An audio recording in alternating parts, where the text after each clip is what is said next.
Hi, my name is Marcus Smith, and I will be reading to you Caldecot Award winner Kevin Hinkey's Kitten's First Full Moon.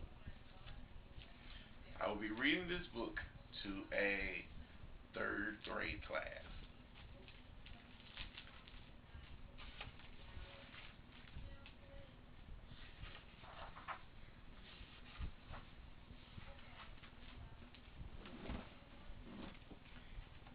It was Kitten's first full moon. When she saw it, she thought there's a little bowl of milk in the sky, and she wanted it. So she closed her eyes and stretched her neck, and opened her mouth and licked. But Kitten only ended up with bugs on her tongue. Poor Kitten. Still, there was a little bowl of milk just waiting.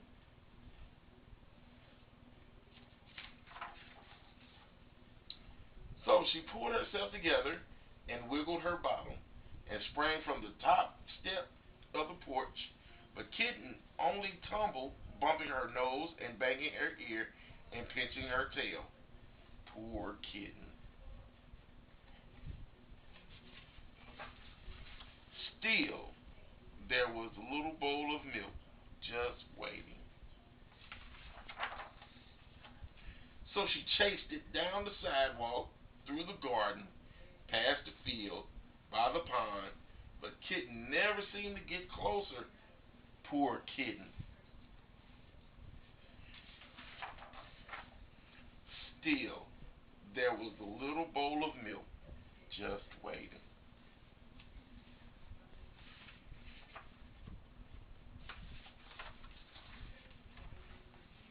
So she ran to the tallest tree she could find, and she climbed and climbed and climbed to the very top. But Kitten still couldn't reach the bowl of milk, and now she was scared. Poor Kitten. What could she do? Then, in the pond, Kitten saw another bowl of milk, and it was bigger. What a night. So she raced down the tree and raced through the grass and raced to the edge of the pond. She leaped with all her might.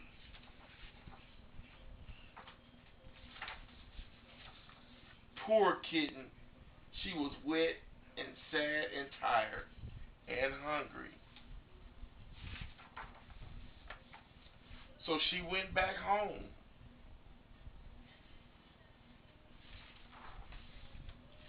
And there was a great big bowl of milk on the porch,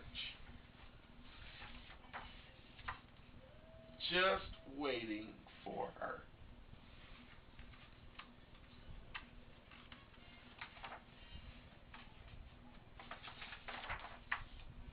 Lucky Kitten. Okay, as we have here,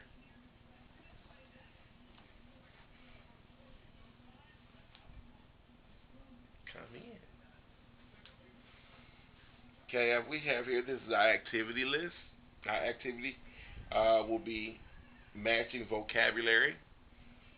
You have the words from the book, vocabulary from the book, and you have to draw a line over to the meaning. So, like you have the word thought, you have to find what thought means over here.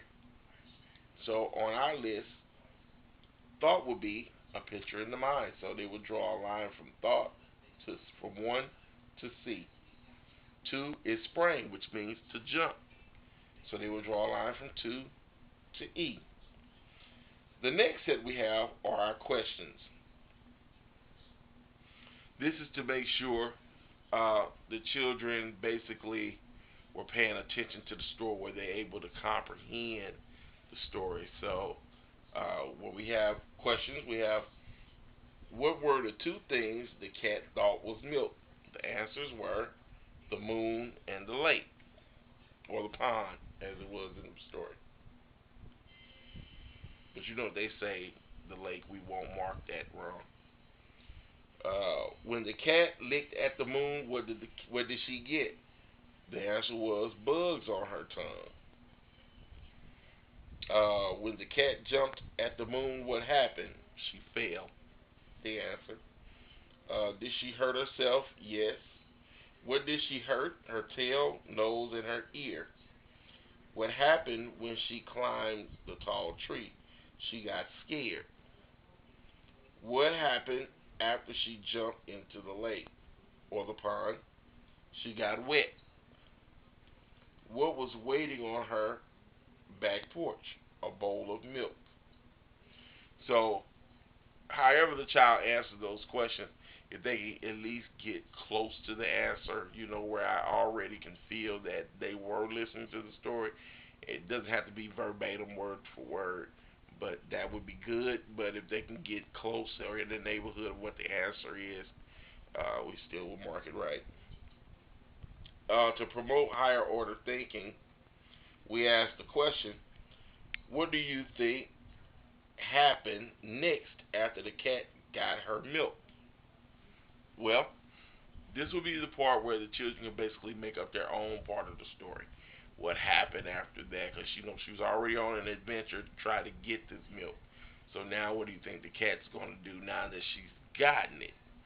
So, we would be interested in finding out what the kids think or how creative they can be with coming up with an alternative ending to the story.